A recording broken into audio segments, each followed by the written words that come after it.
नमस्कार, अस्सलाम वालेकुम, सत श्री अकाल, जय झूलेलाल। मैं हूं जी प्रेम बटलानी और आप देख रहे हैं हालात हाज़रा का प्रोग्राम।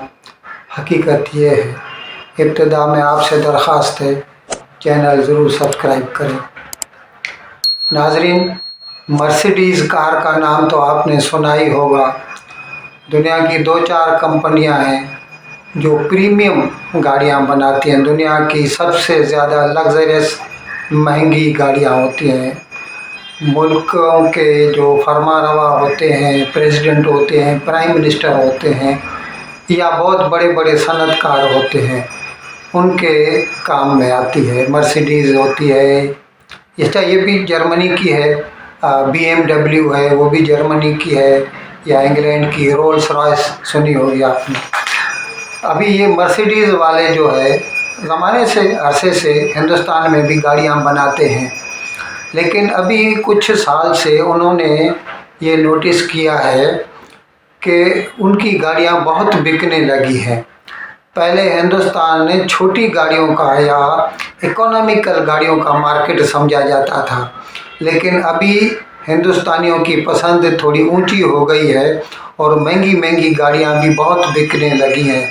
हत्ता कि हालत ये है कि उन गाड़ियों के लिए भी आपको ऑफ द शेल्फ गाड़ी नहीं मिलेगी, बुक करानी पड़ती है, फिर कुछ महीनों के बाद मिलती है। तो अभी आजकल मर्सिडीज़ का जो चीफ एग्जीक्यूटिव ऑफिसर है, जिसका नाम है ओला कैलिनियस, हकीकत में वो पोलैंड से ताल्लुक़ रखता है। कंपनी मर्सिडीज़ जर्मनी की है, ये साहब पोलैंड से ताल्लुक़ रखते हैं, लेकिन फिर जर्मनी आ गए और जर्मनी की प्रीमियम कार कंपनी के चीफ एग्जीक्यूटिव ऑफिसर बन गए। आजकल वो हिंदुस्तान में है। तो उनसे जब भी कुछ प्रेस पीपल की मुलाकात हुई तो उन्होंने बताया कि पूरी दुनिया की जो कार इंडस्ट्री है ना, उसका मुस्तकबिल जो है वो हिंदुस्तान से जुड़ा हुआ है। क्योंकि हिंदुस्तान अभी यूँ समझ लीजिए कि पहला डिब्बा है या इंजन है तरक्की का। क्योंकि अभी जैसे हमने आपको बताया, कुछ रोज़ केवल हमने कुछ प्रोग्राम किए थे जिनमें बताया था कि 2 करोड़ 20 लाख गाड़ियां बनी, ये जो 2021 में। जहां तक कारों का ताल्लुक था तो कारें तो 38 लाख बिकी थी पिछले साल। तो खैर, मतलब वो कह रहे हैं कि सारी दुनिया की जो कार इंडस्ट्री है, ऑटोमोबाइल इंडस्ट्री है, खैर वो तो अपनी कार इंडस्ट्री के बारे में बात कर रहे थे, तो पूरी ऑटो इंडस्ट्री की नहीं। वैसे उनकी ट्रकें भी होती हैं, ट्रकें भी उनकी बनती हैं हिंदुस्तान में। बेंज इंडिया के नाम से कंपनी बनाती है, पूना में उनका कारखाना है। तो खैर, उन्होंने कहा कि पूरी दुनिया की जो कार इंडस्ट्री है ना, उसका जो मुफाद है वो हिंदुस्तान के साथ जुड़ा हुआ है और हिंदुस्तान ही पूरी दुनिया की कार इंडस्ट्री को आगे लेकर जाएगा। अच्छा, इसका जो मतलब वो ये सिर्फ नहीं है कि हिंदुस्तान में गाड़ियां ज़्यादा बिकती हैं। उसका मतलब ये भी था कि उन्होंने, एक तो खैर उनका कारखाना है पूना में, और उनका एक टेक्नोलॉजी इनोवेशन सेंटर है बेंगलोर में, जहाँ पर कई इंजीनियर, ऑटोमोबाइल के इंजीनियर कारों के डिज़ाइन करते हैं और उनके बारे में, उनके जो डिफरेंट मतलब पुर्ज़ाजात होते हैं, उनके बारे में भी वो तहकीक का काम चालू रहता है। और वो ये ऐसा नहीं है कि सिर्फ हिंदुस्तान में जो गाड़ियाँ बनती है उससे उसका ताल्लुक़ है। वो जो कुछ भी रिसर्च एंड डेवलपमेंट करते हैं बेंगलोर में, उसका ताल्लुक़ पूरी दुनिया में बनने वाली मर्सिडीज़ गाड़ियों से है। और उसकी वजह एक ये भी है कि अभी मर्सिडीज़ गाड़ियाँ जो हैं वो पहले गिनी जाती थी फ्यूल गज़लर, क्योंकि बहुत तेल खाती थी। बड़ी गाड़ियाँ होती हैं 25-25 क्या बोलते हैं लीटर की गाड़ियाँ होती हैं। नॉर्मली तो 1 लीटर या 1.25 लीटर की मुश्किल से, यहाँ पर तो 800 सीसी की भी गाड़ी चलती थी पहले। तो मारुति 800 जो है वो तो 25-25 लीटर की गाड़ी होती है, तो वो तो बहुत तेल खाती है और तेल आजकल बहुत महंगा हो गया है। तो अभी उन्होंने भी स्विच ओवर कर लिया है, मुकम्मल नहीं, पार्शली। तो अभी मर्सिडीज़ की इलेक्ट्रिक व्हीकल्स भी आने लगी हैं اور انہوں نے بھی خاصا نام کمایا ہے. اور ابھی وہ جو ویسے دنیا کی جو سب سے بڑی کمپنی ہے الیکٹرک کار بنانے والی، وہ تو ایلان مسک کی ہے، ٹیسلا. لیکن ٹیسلا امریکہ کی کمپنی ہے، لیکن اس کو بھی خاصا ٹکر دے رہی ہے مرسیڈیز کی الیکٹرک وہیکلس. ناظرین، ہم نے 2-4 پروگرام پہلے بھی ایسے کیے ہیں جن میں ہم نے سندھ کی ہندو لڑکیوں کے اوپر جو مظالم ہوتے ہیں ان کے بارے میں ذکر کیا تھا کہ ان کو جو ہے مسلمان چھوٹی عمر کی لڑکیوں کو اغوا کرتے ہیں اور پھر انہیں زبردستی مسلمان بنایا جاتا ہے، کنورٹ کیا جاتا ہے، اور پھر کسی نہ کسی بوڑھے مسلمان کے ساتھ، اور یہ 12 یا 13 سال کی لڑکیاں ہوتی ہیں، پھر بوڑھے 50-50 60-60 سال والے مسلمانوں کے ساتھ اس کی شادی کر دی جاتی ہے زبردستی. اور پھر حالت یہ ہے کہ سندھ میں یا پاکستان میں کہہ لیجئے کہ کوئی بھی سنوائی نہیں کرتا. آپ پولیس میں جائیے، پولیس آپ کی رپورٹ نہیں لے گی. آپ کورٹ میں جائیے، کورٹ آپ سے انصاف نہیں کرے گی. اور اس کے لیے 2 اشخاص جو ہیں خاص طور پر اس بارے میں بہت جو ہے متحرک ہیں. ایک تو شمالی سندھ میں ہے بھرچونڈی شریف کا جو سجادہ نشین ہے، میاں عبدالحق مٹھو، میاں مٹھو کے نام سے مشہور ہے. اور ساؤتھ میں، سندھ کے ساؤتھ میں ایوب سرہندی ہے. یہ دونوں اشخاص جو ہے نا خاص طور پر لڑکیوں کا اغوا کراتے ہیں اور انہیں کنورٹ کر کے اور بڑی عمر کے مسلمانوں کے ساتھ ان کی شادی کر دی جاتی ہے. اس کے بارے میں ہندوستان نے پاکستان سے کئی مرتبہ شکایت کی ہے. 2012 میں منموہن سنگھ کی گورنمنٹ تھی، اس نے بھی کی تھی.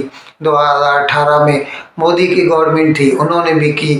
لیکن پاکستان کی طرف سے کوئی بھی اس کا ازالہ نہیں ہوا. اب کیا ہوا ہے کہ اقوام متحدہ کی جو ایک ذیلی شاخ ہے اس کی، United Nations Committee for Human Rights, اس کے 12 اشخاص نے، 12 بندوں نے، انہوں نے مل کر جو ہے اس بات پہ بڑے دکھ کا اظہار کیا ہے، اظہار افسوس کیا ہے کہ پاکستان میں یہ جو گندا کام ہے، ہندو لڑکیوں کو اغوا کرنا اور انہیں زبردستی کنورٹ کرنا، پھر مسلمانوں کے ساتھ ان کی شادی کر دینا، اور اس کے بعد اگر وہ لڑکی آ کے کورٹ میں یہ بیان بھی دیتی ہے کہ میرے ساتھ ظلم ہوا ہے، میں نے اپنی پسندیدی سے یہ شادی نہیں کی، تو بھی اسے دارالامان میں بھیجا جاتا ہے، اسے اس کے ماں باپ کے گھر واپس نہیں کیا جاتا. تو اس کے لیے انہوں نے جو ہے بڑے دکھ کا اظہار کیا اور پاکستان سرکار سے شکایت کی ہے کہ آپ اس کے بارے میں کچھ نہ کچھ اقدام اٹھائیں. ناظرین، کچھ روز قبل ہم نے آپ کو بتایا تھا کہ جناب عمران خان سابق وزیر اعظم پاکستان، ان کے خلاف ایک صاحب ہیں، ان کا نام ہے، خیر میں نام کو بتاتا ہوں آپ کو تھوڑی دیر کے بعد. اس نے شکایت کی تھی اسلام آباد ہائی کورٹ میں، اور اس میں درخواست کی تھی اس نے کہ عمران خان جو ہے انہوں نے جب بھی 2018 میں الیکشن میں حصہ لیا تھا تو جو فارم بھرا تھا، نامینیشن پیپر بھرا تھا، تو اس میں اس نے اپنی جو اولاد بتائی ہے، صرف 2 بچے، 2 بیٹے بتائے ہیں جو کہ لندن میں اپنی ماں جمائمہ خان کے ساتھ رہتے ہیں. اس کے ساتھ بھی اس کی طلاق ہو چکی ہے عمران خان. تو لیکن اس کے کہنے کے مطابق عمران خان نے سیتا وائٹ سے بھی جنسی تعلقات قائم کیے تھے، اور اس سے اس کو، سیتا وائٹ امریکہ کی لڑکی تھی، اور اس سے اس کو ایک بیٹی ہوئی جس کا نام تھا ٹیرین وائٹ. اور وہ ٹیرین وائٹ جو اب تو جوان ہو چکی ہے، وہ یہ بہت پہلے کی بات ہے. تو ابھی کیونکہ اس کے بارے میں اس نے، جس شخص نے یہ درخواست ڈالی ہے، اس نے یہ بتایا ہے کہ جب اس نے نامزدگی کے پیپر فائل کیے تو اس کے ساتھ ساتھ اس نے ایک اور کاغذ بھی ابھی کورٹ میں جمع کرایا ہے، جس میں جمائمہ خان کا ایک ایفیڈیوٹ ہے، جس میں اس نے بتایا ہے کہ جب بھی سیتا وائٹ نے مجھے کہا کہ تم اس کی گارجین بنو، टीरियन वाइट की, तो मैंने इनकार किया और फिर मैंने कहा कि आप अपनी बहन को, यानी वो जो टीरियन वाइट है उसकी जो खाला है, उसकी खाला का नाम था खैर नाम मुझे याद नहीं आ रहा अभी, उसकी खाला के नाम जो है उसको गार्जियन बनाया गया था। उसके बाद फिर सीता वाइट जो है ना वो अब वो मतलब फौत हो चुकी है, उसका इंतकाल हो चुका है। और सीता उसकी जो बेटी है टीरियन वाइट अब भी अमेरिका में रहती है और पूरी दुनिया के सामने बबांगे दौल ऐलान करती है कि वो इमरान खान की बेटी है। और इमरान खान के ही कहने पर जमाइमा खान ने उसे अपने साथ रहने को भी इजाज़त दी थी लंदन में। लेकिन अभी इन्होंने जो नामजदगी के पेपर फाइल किए थे उसमें इसने उस लड़की के बारे में कोई जिक्र नहीं किया। इसका मतलब उसने झूठ बोला, और जब उसने झूठ बोला है तो वो सादिक और अमीन नहीं रहा, इसीलिए उसको जो है डिस्क्वालीफाई किया जाए, यानी इलेक्शन लड़ने से नाअहल करार दे दिया जाए।